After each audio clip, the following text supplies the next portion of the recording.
The ocean has always been humanity's most reliable vault, a place where time slows down, memory fades, and secrets remain untouched for generations. And for 95 long years, one such secret lay hidden beneath layers of darkness and crushing pressure, resting silently on the seabed as the world above moved through wars, revolutions, and technological miracles without ever knowing what slept below. The submarine was built in an era when underwater warfare was still experimental, when steel hulls were riveted by hand, and navigation depended more on instinct than instruments, and when missions were so secret that even failure was meant to disappear without explanation. When this submarine vanished during its final voyage, there were no survivors to tell its story and no wreckage to mark its grave. Only a few cryptic entries in naval logs and grieving families who were told that their sons and husbands were lost to the sea. Decades passed, and the submarine faded into obscurity, remembered only by historians who considered it another casualty of a dangerous age,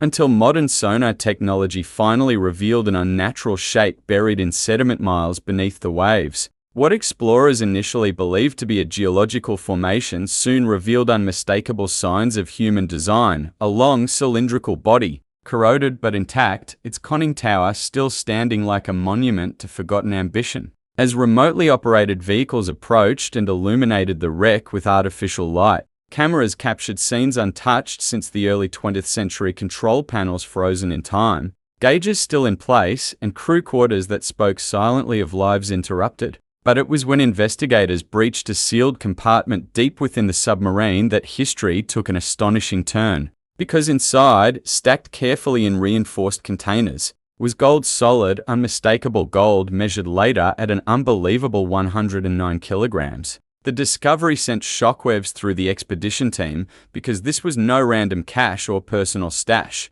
The gold was meticulously packed, documented, and hidden in a manner suggesting state-level involvement. Suddenly, the submarine was no longer just a lost vessel. It was evidence of a clandestine operation, one that raised more questions than answers. Why was such a massive amount of gold aboard a military submarine? Was it payment, plunder, or a financial lifeline meant to be delivered in secret during a time of economic instability? Some experts believe the gold was intended to fund covert operations during a turbulent period when nations moved money discreetly to avoid detection, while others argue it may have been looted wealth, seized during colonial conflicts, or extracted from occupied territories, hidden underwater to escape advancing enemies. The absence of clear documentation only deepened the mystery, as naval archives from the era showed deliberate gaps, missing pages, and classified references that were never declassified, suggesting that even the disappearance itself had been buried intentionally.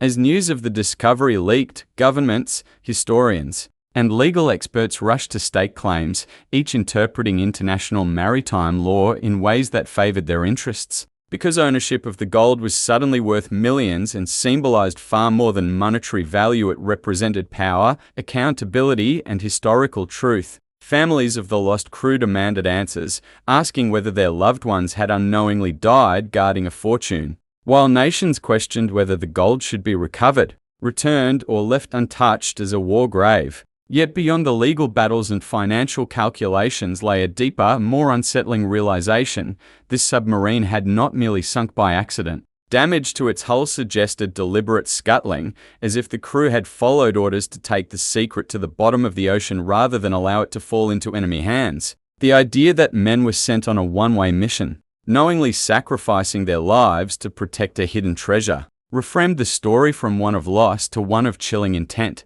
and forced historians to reconsider how many other secrets might still lie buried beneath the sea, waiting for technology and courage to uncover them. As investigations continued, experts began piecing together fragments of evidence that hinted at a far larger conspiracy, one that extended beyond the submarine itself and into the shadowy corridors of early 20th century geopolitics, when nations manipulated resources, currencies, and lives with ruthless efficiency. Metallurgical analysis revealed that the gold originated from multiple sources, suggesting it was not mined in one location, but gathered deliberately, possibly from reserves meant to stabilize collapsing economies during a time when paper money was losing trust and gold was the ultimate guarantee of power.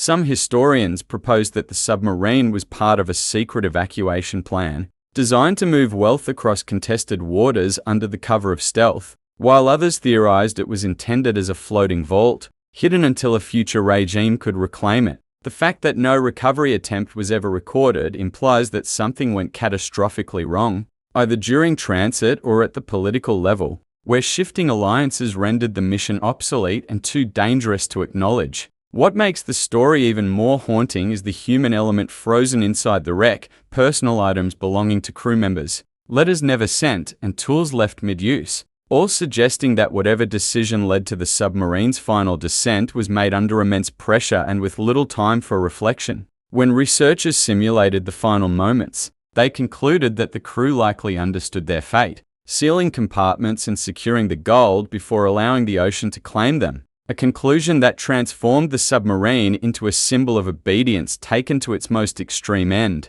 As debates raged over whether the gold should be extracted, conservationists argued that disturbing the site would erase invaluable historical context, while others insisted that leaving such wealth underwater was irresponsible and unjust to those who suffered because of it. Eventually, international negotiations stalled, tangled in bureaucracy and conflicting claims, and the gold remained where it had been for nearly a century, guarded by darkness and silence. Yet the impact of the discovery could not be undone, because it exposed how much of history is shaped not by what is written, but by what is deliberately hidden. The submarine became a reminder that beneath every official narrative lies another story, one etched not in textbooks, but in steel hulls, sealed compartments, and the bones of those who carried secrets too heavy to surface. Even today, as technology advances and more wrecks are discovered, this submarine stands apart, not because of its age or its design, but because of what it carried and the silence that surrounded it for 95 years. A silence broken only when humanity finally looked deep enough to confront the truth that the ocean had been keeping all along.